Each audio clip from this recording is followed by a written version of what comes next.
Hi friends, ఈరోజు మనం ముఖ్యమైన కరెంట్ అఫైర్స్ చూద్దాం.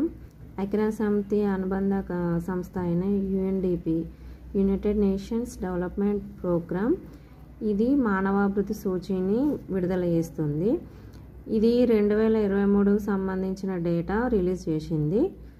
మనకు ఇందులో మానవాభివృద్ధి సూచీలో 193 దేశాలకు సంబంధించి డాటా తయారు చేస్తారండి. ఇందులో Iceland first, Norway second, Switzerland third place వచ్చాయి. మన ఇండియా స్థానం 193 దేశాలకు 130 స్థానం సంపాదించింది.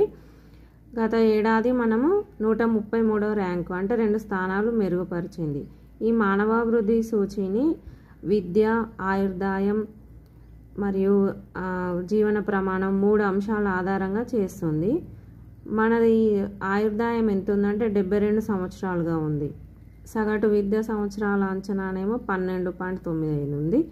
సగటు విద్య సంవత్సరాలేమో 6.88 ఉంది. మనది జాతీయ తొలిసారి ఒక్కరికి ఎంత ఉందంటే $9,046 ఉంది. US డాలర్లతోటి పోలుస్తారు. మన దేశం ఇంకా పాకిస్తాన్ మిగతా దేశాల కంటే మెరుగైన స్థానంలో ఉందని నివేదిక వెల్లడించింది. Okay friends, thank you friends.